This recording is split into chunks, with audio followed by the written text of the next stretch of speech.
now. So now we're live, but give it a minute, yeah. With the lag in my Colorado internet. Mm-hmm. Do you have good internet out here? Mine's pretty okay. I'm right in the middle of Aurora, so we're right in the middle of a big old bandwidth hub. Oh, that's nice. Oh yeah, That's helpful. absolutely. That's very helpful. Did you get a lot of rain today? Oh yeah, we got tons of rain today. A whole lot yesterday. Yesterday I drove over to work this morning. I'm like, hey, who's that guy building the giant boat over there? Yeah, everything got flooded out. There's been a couple.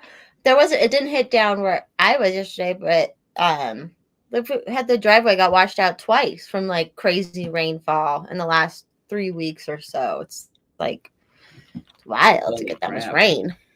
We Yeah, I need think they it were every calling time. this. It's like, Yeah, I think they were calling this like the Colorado monsoon right now, and it's just like, you know what? This feels exactly like a monsoon season. yeah, it's just like constant at the same time, and yeah. And then today was just like really gloomy, but it's all good. Oh yeah, I haven't seen gray like this since I lived in Washington State. Yeah, it definitely feels like that.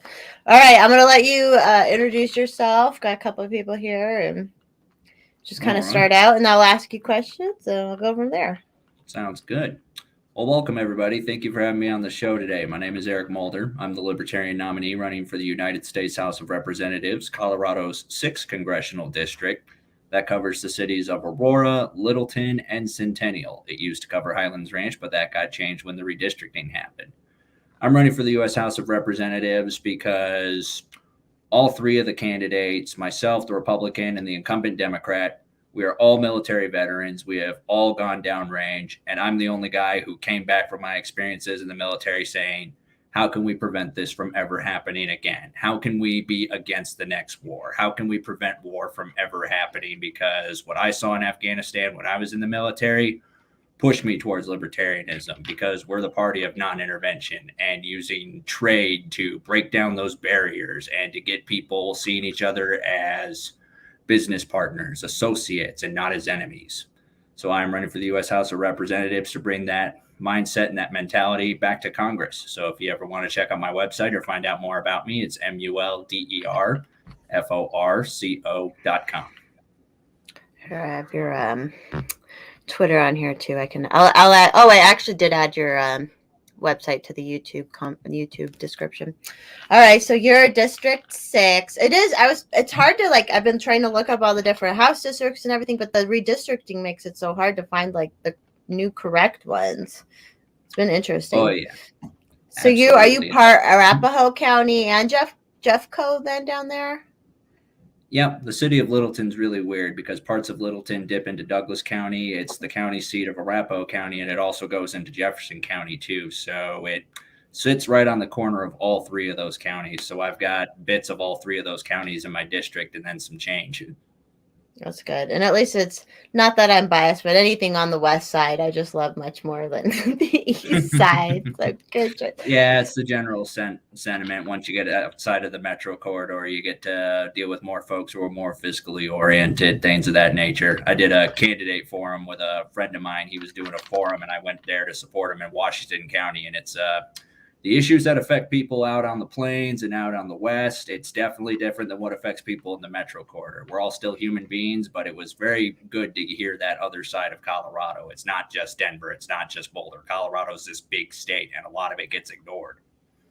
Yeah, a lot of it, like, that's why I can't give up on Colorado. I know the cities like Boulder and Denver can be problematic, but I'm like, but the rest of Colorado is so wonderful. And like really the Colorado attitude has always been like a libertarian attitude. I know it was came together out here, but like just the like you do you, leave me alone. Like that's always been how it was out here. And then Oh, people yeah. are all like Colorado's done, it's shot. And I'm like, okay, well, you can keep running, but I'm going to die here. I love it. So Oh, yeah. It's one of those things where it's like, if you found your home, you're going to be doing whatever you're going to be able to do for it. Now, some people, they feel the need to move. And if that's what they are called to do, then absolutely. But me, just like you said, it's like we have that wonderful libertarian spirit here in Colorado. This is where libertarianism was founded in the great state of Colorado here. And even today, with as blue as Colorado has gotten, you can still see where the libertarian spirit lies in that we have the taxpayer bill of rights and we also have decriminalized cannabis, and we are looking possibly at decriminalization of psilocybin across the state. So we're seeing all kinds of wonderful things that are still very much alive and well in the state of Colorado. Some people say it might be too far gone, but I say, oh, it's just getting started. Let the party begin.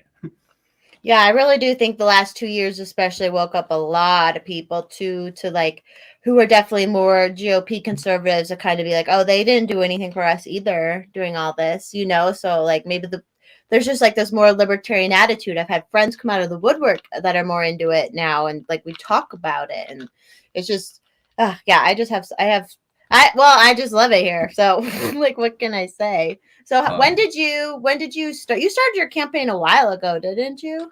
Yep, I initially launched my campaign in 2021 around April, June-ish. It's hard to remember now. So I've been on the trail for a little bit, but it's one of those things where getting that early start was very helpful because I ran before in 2018 when I ran for Arapahoe County Sheriff, and I didn't really set up any of my campaign infrastructure until just like a couple of days before the nomination. But taking those lessons learned, I was able to get started on the right foot this time. I had all my campaign paperwork sorted through. I had my website taken care of, my social media accounts set up. And it's one of those things where, as a libertarian candidate, you don't have quite the infrastructure that the big two parties have. So you kind of have to be a little bit of a one man show. But I've also brought in a couple of friends to help volunteer a couple of hours a week to help with that. I'm not working them to death with 80-hour weeks or anything like that, but it's been really helpful getting that early start and that initial foundation because it gives you time to talk about the issues, and the issues are going to change and you need to be able to adapt with those changes. So if anyone's interested in running for office as a libertarian, I absolutely say start as early as you can. And you probably at the convention you'll probably have nobody to compete with there. It'll be just you. Would have like I feel like most of our candidates had it that way at the Yep, convention. absolutely. We actually had our state convention back around March, I want to say, and it was really phenomenal just to get the amount of support that I did. Like it was almost a standing ovation for the nomination. That's how well it went. And it was so great to get to address my fellow libertarians saying, I'm already against the next deficit, I'm already against the next mandate, and I'm already against the next war. And that is the deep underlying principle about being a libertarian is that we are pro liberty, but we're also very much against everything that gets in the way of that. Right. Yeah, people have seen you out working too, because I know the first time I encountered you was at the End the Wars rally, which I videoed part. I think I got part of your speech and part of Kyle's speech too. But I was like, yeah, this guy seems great. You were out giving a speech. It was a great little speech you gave and to the point, which I love to the point. Like, let's all get to the point, right? If supposedly all us Oh, libertarians are super autistic, so like, let's all just keep it short and simple and to the point to make it yeah, that easier. was absolutely a wonderful rally to get to go to downtown Denver. I've gone to downtown Denver, I can't count how many times, whether it's to go to Pride or it's to go testify against the red flag bill legislation or to testify in favor of other legislation. So downtown Denver in the Capitol building, I know it almost like the back of my hand. I can pretty much get to it by memory. So to get to go downtown for something where it's like, hey, let's all get together as libertarians and let's use our freedom of speech to denounce this ongoing perpetual warfare that's been going on since 2020. Like there are now people who are old enough to drink who don't remember when we first invaded Afghanistan or when 9/11 first happened. And it's one of those things where it's like a elder millennial moment right there. Yeah, it's crazy. No, that's good you know so well done there. That's what I've been telling people. Like I need to go down to the house and all that and like get to know what it's like down there. That's what all the libertarians need to do because especially all the other people, they have people on like call to show up for certain meetings for do like, you know, talking and stuff. So that's like we definitely just need to be the people who aren't running for anything, especially need to be better at organizing to go do that kind of stuff. Yeah, So absolutely. It's definitely a challenge. Like one of the biggest challenges in getting people before those committees and things of that nature is the legislature, they're working when everyone is at work or they're at school or they're doing these other things. And that's pretty much an intentional design, not necessarily out of being rude, but it's also one of those things where they tend to benefit when angry people aren't able to show up because they're stuck at the office or they're stuck doing their other jobs or things of that nature. So as libertarians, it's we almost have to take sort of a reservist, like early colonist approach to citizenship, where it's like we got to be able to make it when we've got the spare time, or we go down when we have the time to do it. I was able to luckily do that a couple of times only because I was a student at the time. So my schedule was very different than what it is now. But it's definitely a challenge getting down to the belly of the beast to testify in front of these committees and things of that nature. But good news in Colorado, too, is that unlike the U.S. House, it's a little bit easier to get a hold of the state house and a little bit easier to get a hold of the state senate. Like I've been able to get a hold of my state representative a few times. I've been able to get a hold of my state senator a few times. Not as many times as I would like because we're not in the same parties, but it's one of those things where they're more accessible at the smaller level. And that's why we very much as libertarians love that decentralization, the localization of politics, because I'm Facebook friends with my city council member. I can shoot an idea to him and he could be like, hey, that's a good idea. Or I can directly Facebook message him and be like, I don't care for that idea. And he'll be like, all right, well, tell me why. Or he'll be like, well, I like this and I want to keep doing it because, we disagree. That's what happens. Yeah. My city council guy decided that they had to vote on making a trash service and the people couldn't vote on it because it's just too complicated for the people. And I was like, Oh, yeah. okay, guy, Yeah. like, It's not too no. complicated for the people to put you in office, but now they suddenly can't make any decisions on their Right. So own. that's what libertarians do. Because anytime you bring it up with anybody who's not quite libertarian, they're always like, well, we can't win at the federal level of third party. I'm like, whatever. I'm not going to argue that point now. But then it's like, yeah, exactly. So start fighting at the local level. That's where it's, the school boards, the city council, all this little stuff. That's where everybody needs to get in because everyone's been forgetting about it. And it's just been these dorks who fail up and are part of the system that have gotten into it all this time, and it's like, but you have to show up and it's so hard because everyone's busy, everyone's got to work. Yep, absolutely. And it's one of those things where it's like I very much favor the shotgun approach, where as libertarians, we should definitely field as many candidates as we can in many places we can do. But every candidate, whether you're running for governor or president or senator or U.S. House or things of that nature, as a libertarian and as a citizen within the United States, you should also be paying attention to what's happening in your local community. Like, are you plugged in with your city council members? Do you know who your county commissioners are? Do you know who your state reps are? Do you know who your state senators are? Do you know when their town halls are happening? Do you know when the community organizations are having their meetings? Do you sit in on those? Like, for example, I'm a dues paying member of my local NAACP, and it is not only a really great advocacy group, in my opinion, but they're a tremendous resource for me as a libertarian who lives in the city of Aurora because they're constantly inviting public officials to speak and observe at these events. And they're constantly talking about this event's happening on this date. Here's this event that's happening with this government. Like city councils and county governments, they're constantly holding citizen academies. And if you have the time to commit to one of those things, I highly recommend it. Because when you get into a citizens academy, you get that firsthand, hands-on look at the different agencies within your government. So when you can talk about meaningfully reforming or even fingers crossed getting rid of some of these things, you can talk about it from a position of somebody who's gotten to look underneath the hood, where you've gotten to see how the engine of government works. I've done the Aurora Citizens Academy, the Aurora Citizens Police Academy. I've done various other academies throughout the community, not necessarily because I want to see these communities become bigger and more heavily taxed on the rest of us, but simply because getting that inner understanding of how these things work has been just absolutely tremendous and very valuable. Yeah, it helps you get to know people too, because networking and schmoozing is like always important. Getting to know people in the community and all that. It's a great way to do it. Even and it's hard because I feel like because I kind of had a path going towards that one point, but then I'm like, I don't want to be elected to anything. I'm not an authoritarian, blah blah. But now I'm like, whatever. If we can if this system is not completely rigged and we can do this, we might as well try, right? Like, might as well try and Absolutely. see. Because a lot of people I feel are drawn in the more everyone hates a politician and how they talk. All these lifelong, like everyone hates that, yet they still vote for them. And I'm like, well, talk to all of our candidates. Like they're totally normal people that you could talk about, that you have something in common with your normal everyday life. Unlike majority of these big politicians who've just been doing it over and over again. It's like just like beyond politics. It's just like this culture thing that even if you're different from this family, they're still a family. They still have a kid and it's the same school that you go to. So like, why would you not cooperate and just be a good part of the community? So yeah, absolutely. It's all about showing up and just talking to people where they're at. Like when I do stuff on the campaign trail and I talk to people, I'll be like, it was something that's affecting you, and they'll be like XYZ, and I'll be like, all right, tell me about that. And you just get to hear people where they're at. You get to hear the issues that they care about, because the problem that a lot of politicians run into, or a part of the problem with modern politics, is that most political candidates, they'll dictate what they think your problem is. Like the guy I'm running against, Jason Crow, he has said, I am a fighter for veterans and I'm a fighter for the LGBTQ people. And I'm like, as somebody who walks in both of those circles, I don't feel like you're that good of a fighter. You may believe you're a good fighter, and one or two people might have told you that, but speaking from personal experience, I feel that as my quote unquote fighter, you have personally failed me, because you don't know my name. You don't know where I've been. You don't know what I'm going through or what I'm currently dealing with.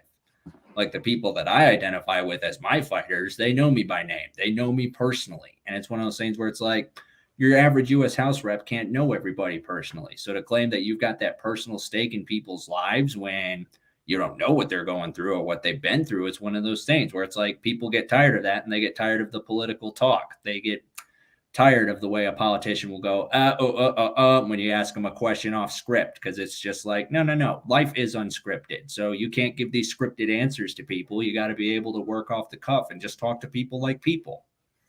Because you share similar experiences in their life. So you can connect on that level. You can, like, but those, yeah, they have no idea. Or they talk like, talk about off the cuff, like how Kamala talks, the things she says. And I'm like, come on, girl. Like, oh, there's so many things that I could get into on what's wrong with Vice President Harris. How long do we have on this? we can go to whenever, I know. But yeah, it's wild. It's just wild too that a lot of people like aren't saying anything. And it's like one of those unwritten rules in a family, which obviously the last 2 years, especially, stuff went crazy anyways. But like, okay, grandma says weird things. We just kind of let it go. You know, that's what we're doing with Biden right now. We're just like, it's fine. Just yeah, let it absolutely. Like that whole politics as usual thing. I borrowed that line from Jesse Ventura, but it's such a good line, because it's like, in a lot of ways, Biden was a return back to quote unquote normal. And the problem was, normal for politics was bad. We would just accept that our politicians didn't really care much about what we were doing or what we were going through. We would just accept that they were boring, stuffy shirts who are going to put on these big grand shows on the Capitol Hill and all that other stuff. But at the end of the day, the debt's going to go up. The deficit's going to keep going up. The wars aren't going to stop, and our freedoms are going to keep slowly getting chipped away. So it was a lot of that return to normal, which was absolutely true. But the problem is it was like, normal as we know it was bad, still is bad. So the idea that normal politics, that we've returned to this form, I find absolutely like just horrific, because it's like, no, normal was bad. We were trying to get away from this for a reason. That's why Trump, for all his faults and everything, won in 2016, because a lot of people were like, this was not normal. Yeah, it's terrible. That's another basic thing too. Like, you've seen how long Biden was in politics. Whatever you feel about Trump or not, he wasn't. So like, it's, you get it. I get why it all happened.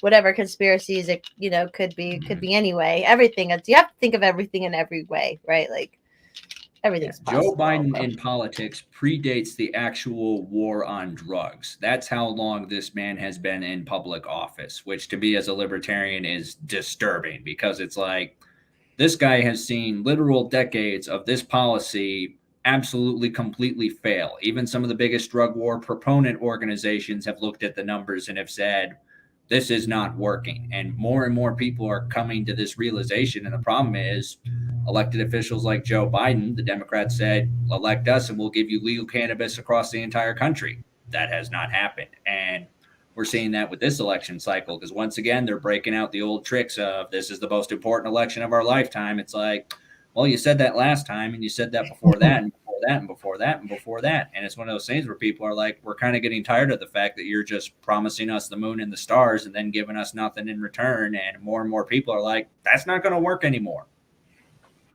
Yeah, they pull out the same things every time: abortion, student debt. Mm-hmm. Well, you like every time. It's like, people will just wake up. They're going to keep doing that every time. Saving democracy, absolutely. Yes. And not just on the Democrat side, but also on the Republican side too. It makes my libertarian heart happy to see so many talk about defunding the FBI, but it's like, most of you guys have been in power for literally decades by now. So you could have done this at any time.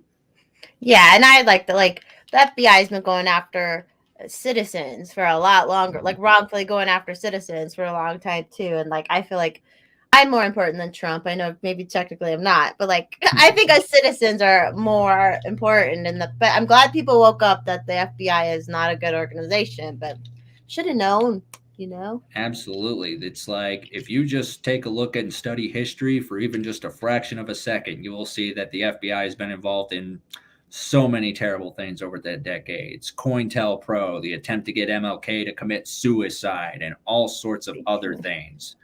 And it didn't start with J. Edgar Hoover, but he definitely turned it into a pretty big, ugly beast. And now we still have the surveillance state just as pervasive as it's ever been. Yeah. Yeah, it's like everything. But and they say it. All the news reports the FBI knows about the mass shooters every time, and people are just like, no.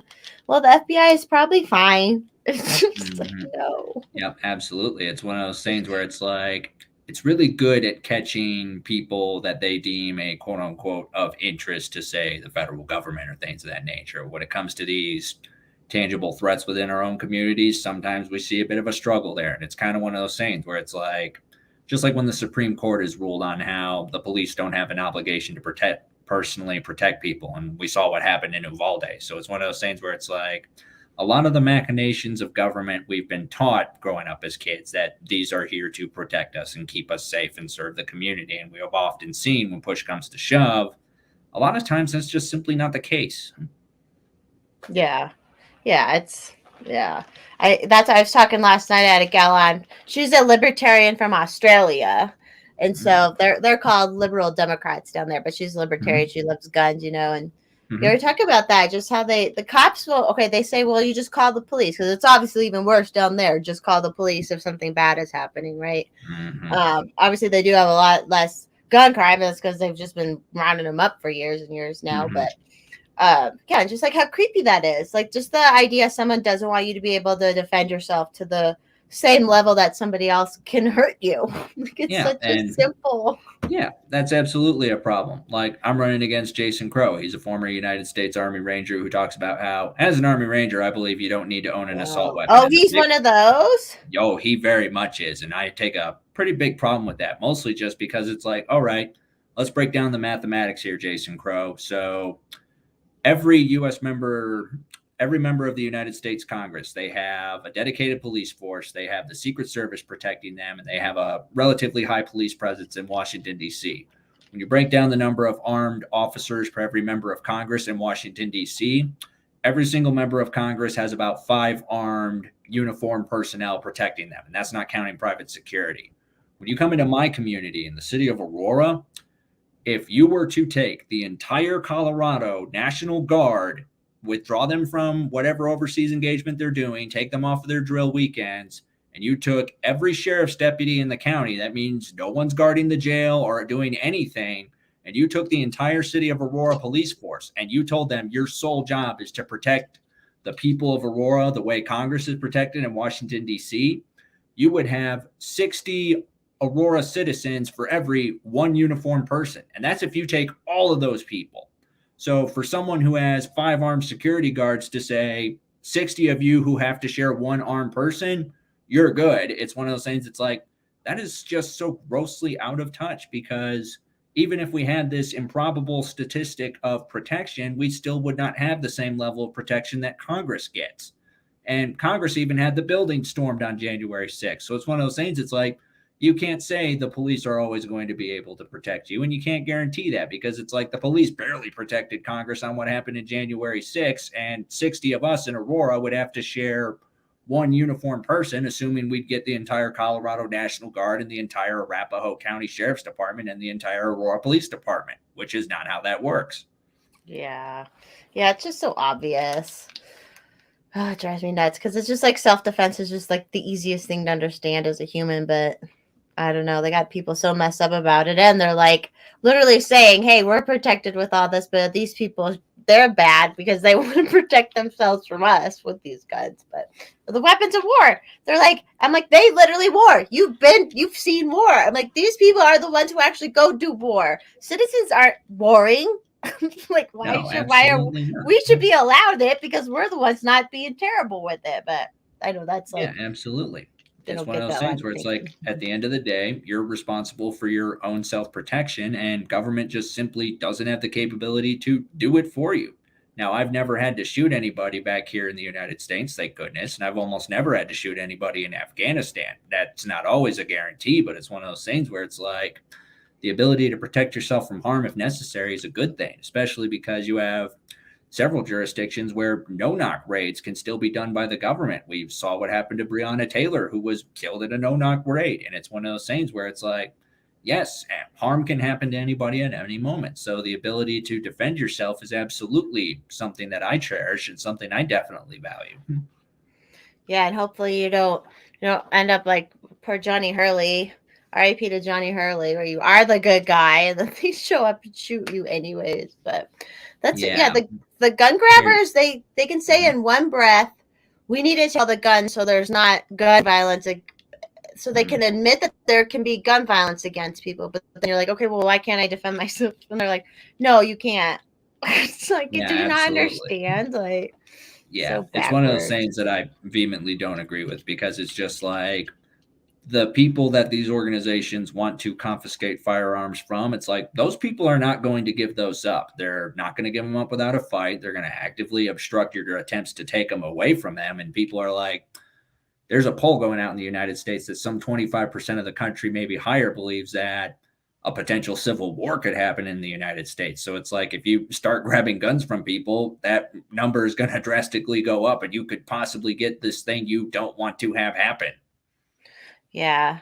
It's weird though, because it's like who would come do that? But I guess if you I'm sure you were in the army or whatever service you were in with people, and it's like you probably knew people who would follow the orders to go after citizens, you think? Because everyone says, oh no, they never will. And I'm like, well, I think there will be some if they're planning this kind of thing. Yep, there would absolutely, in my opinion, definitely be a divide. There would be those who would refuse to engage in that type of action, and there would be those who would absolutely be willing to do it. But overall, I would say given how many people in the military I knew who actually leaned libertarian, like in 2016, back when I was serving between 2010 and 2016, about a third of the United States Army voted for Gary Johnson. In fact, he even got a majority within the United States Navy on active duty.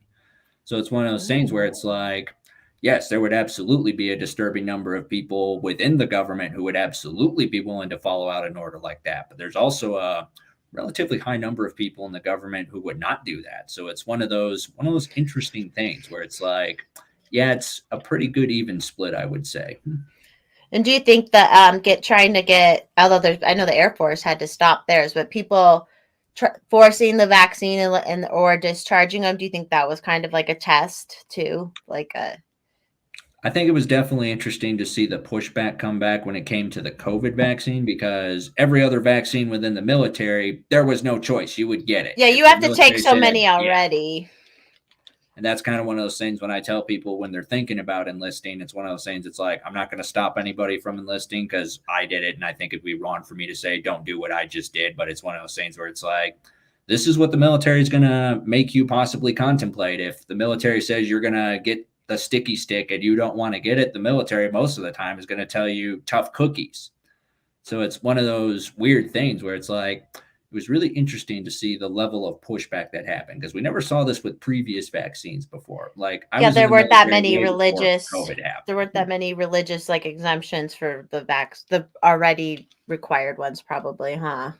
Yeah, there's generally not too many religious exemptions when it comes to vaccines in the military. Like I was a chaplain assistant in the army, so I dealt with religious exemptions a little bit. And the big caveat on most of them in the military is it comes down to mission, like within reason, that doesn't get in the way of a mission. Like for example, like when someone says, I want to grow a beard because it's part of my religious practices. It's one of those things where it's going to depend on the discretion of your unit commander. Like we've seen a couple of Jewish chaplains who've been able to get a beard because they were able to convince their unit commander, I can put on a gas mask in just the same amount of time as somebody else who doesn't have a beard, and it will form that tight seal that you need on that gas mask. And I can do this with no problems. Other commanders, they've said, no, we cannot accommodate this because this gets in the way of the mission.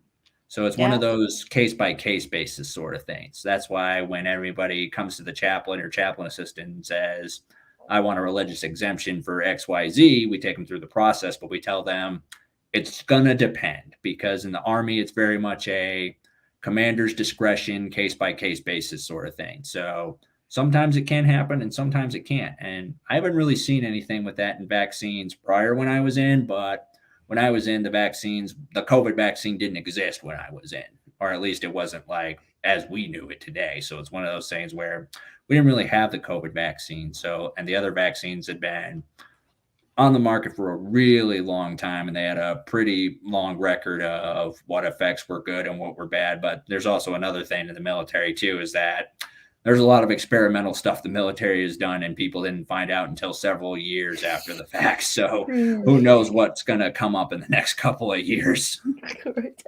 Yeah, I knew someone who I think she was Army. She had to take the anthrax vaccine.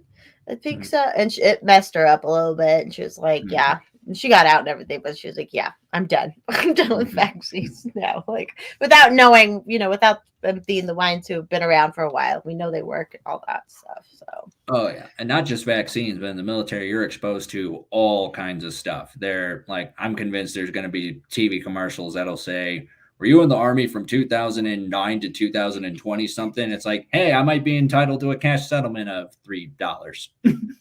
yeah, the class action lawsuits. I'm sure they're going to happen they're going to be out there eventually because people were having issues with hair loss, even just from the major issues to like little issues. Yeah, you're like, but I knew two boomer women. Once they got the booster, the first booster, they lost their hair, so they didn't get the night. It grew back, but they're like, okay, yeah, that's a little weird. Maybe I don't know, but yeah, who knows? absolutely.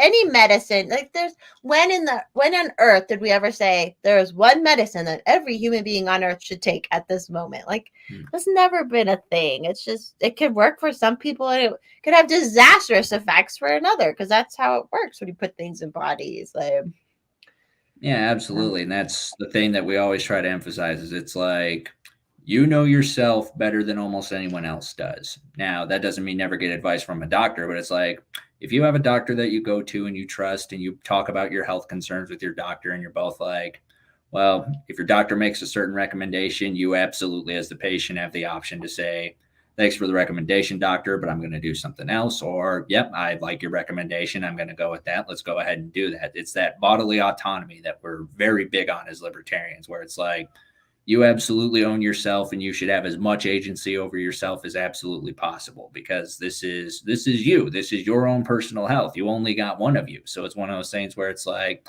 if you feel the need to get the jab, go ahead and get the jab. If you don't want to get the jab, don't get the jab. But we absolutely are like, yeah, if doctors want to say, here's the information we have based on XYZ, that's a good thing. Like, I'm not against the idea of informing people. It's when information turns into quote unquote mandates that becomes a problem. You run into a pretty big gray area. And it's one of those things where it's like, there's always these case by case sort of bases. So it's like when you take people as individuals and you look at them as individuals, I think that just makes for better decisions overall. Like, I really hate the Democratic Party approach where working with and talking to Democrats a lot of times, many times they'll get behind something under the presumption of doing something.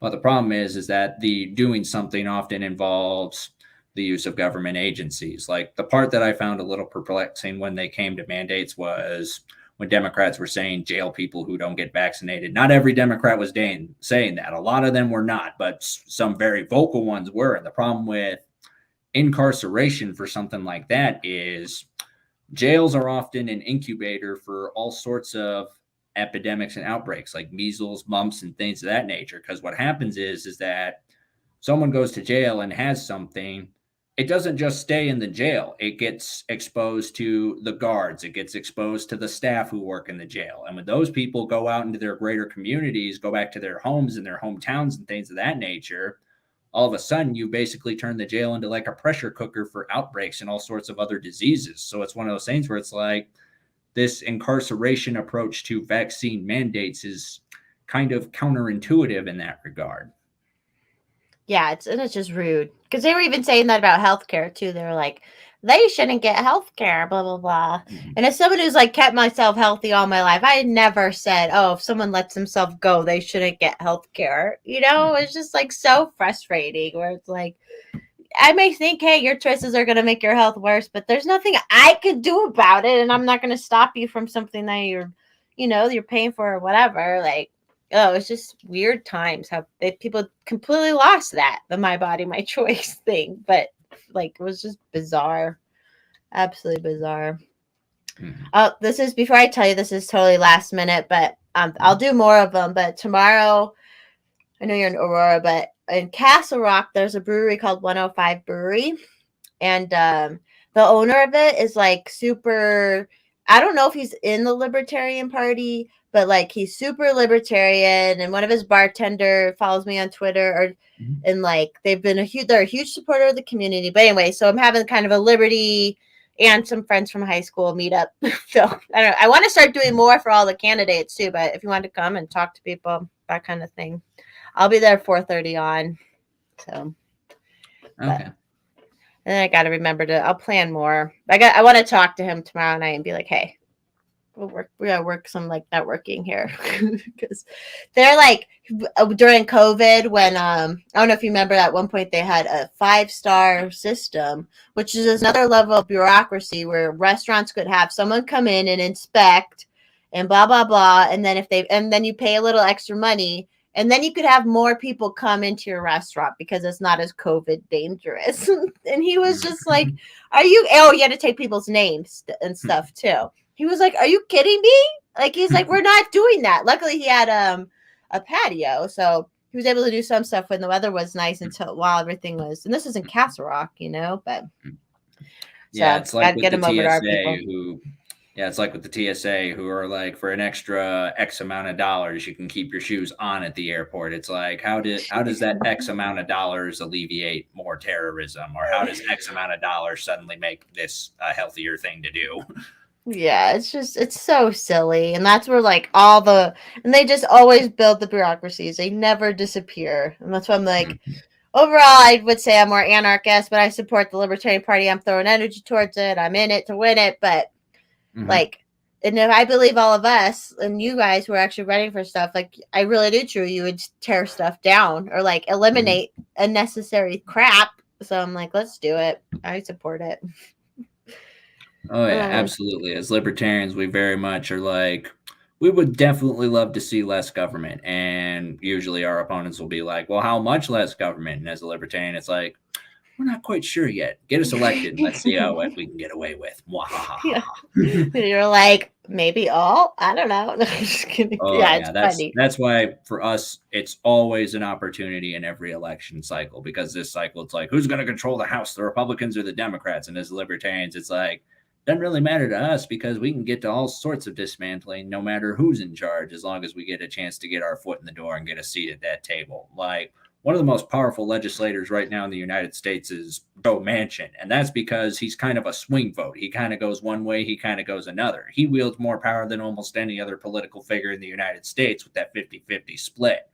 And as libertarians, we're like, if we can get just 5 or 6 libertarians in the House, or if we can get that maybe 1 or 2 in the US Senate, we can absolutely be that power broker. And we can wield more power than we ever would have having a libertarian Speaker of the House or things of that nature. So as us, it's one of those things where it's like, if we get to be a wedge between these two parties and force them to finally realize that without some type of coalition building, they're not going to get what they want, that gives us a tremendous amount of ability to shape and mold policy. And that's also what we do with our campaigns, where we can look at our results in every election and say, yeah, you see this race that you barely lost because a bunch of libertarians wanted to go libertarian. That's telling you that you've got constituents who really like what the LP is about. So if you want to actually get elected, you might have to start listening to a little bit of us too.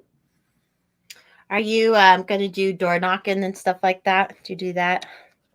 I definitely have a couple of arrangements I have to get taken care of. I'm actually going to be meeting with my campaign manager pretty soon. Our big goal is we're going to be trying to hit as many people as we can. So we're going to be doing some sign waving. We're definitely I'm going to try a little bit of door knocking. It's a little harder at the U.S. House level because there's 798,000 people in this district. So, but it is one of those things where it's like that face to face engagement with people is absolutely helpful.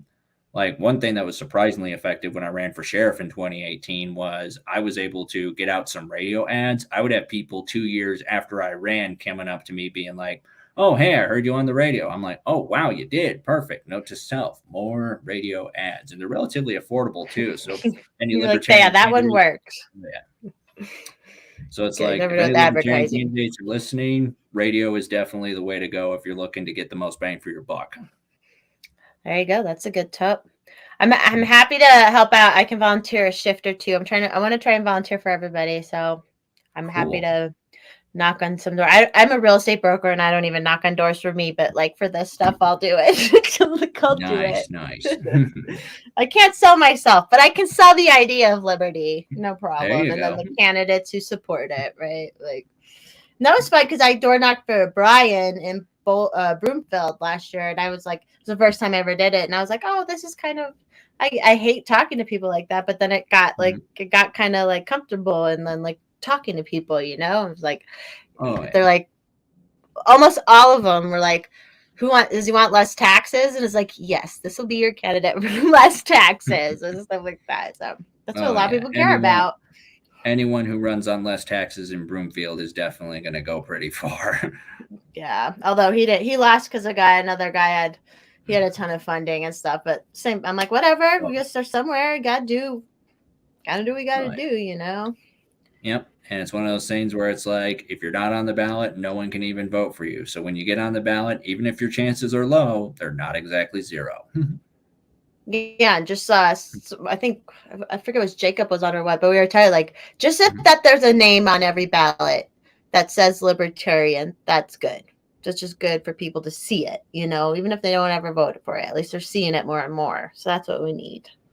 Yep, absolutely. As a party, we very much embrace the idea that we have ballot access in Colorado. We have what so many libertarians are fighting and not getting in the rest of the country. They fought for it in New York and they lost it in New York. They just lost it in Rhode Island, I want to say recently. In Georgia, they also raised the bar again, where it's like you want to run statewide in Georgia, that's 80,000 signatures, which here in Colorado, you're not getting that unless you're paying a big organization a lot of money to do that. So, it's not a joke Oh, when we that's say we amazing. have the easiest ballot access out of like any other place in the country. And as libertarians, I've very much been a proponent of use that ballot access because we absolutely do want to have people in the school boards. We want to have people in the city councils, but it's also one of those things too where it's like, as a libertarian, I've got opinions that only apply to the federal level. I've got opinions that only apply to the federal executive branch. So for me, it's one of those things. It's like I can't end the Federal Reserve from my school board. I mean, if I could, I wouldn't even need to run for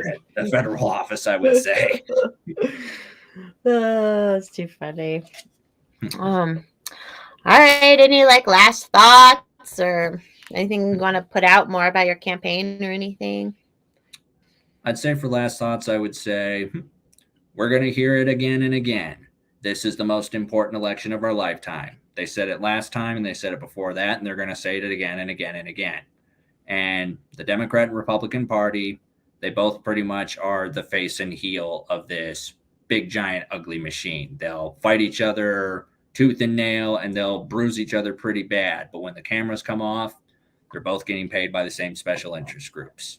If you're tired of getting this back and forth and more debt and more loss of freedoms, if you're tired of this flip flopping going around, voting for libertarians like myself and others all throughout the country, that's the best way to do it. Because even if we don't win, this is absolutely a statement of, I'm not going to put up with this anymore. And if enough of us do it, eventually we can change things, whether it's getting more people elected or getting more people heard. Because we've been doing this since 72, and they said we were a fad back in the 1970s. But we're still here, we're still kicking.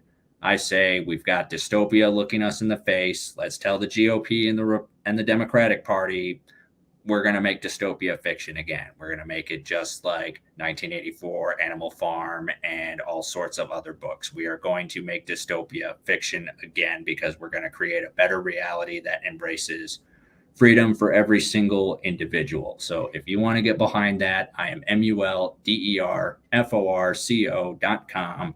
You see it on the banner below. That's also my social media accounts: Facebook, Twitter, Instagram. So, Mulder for U.S. House of Representatives, thank you so much for your time. I am looking forward to your support and possibly your vote this November. Thank you for your time. Perfect. Thanks again for coming on and talking with me. Absolutely. It was my pleasure. Bye, everybody.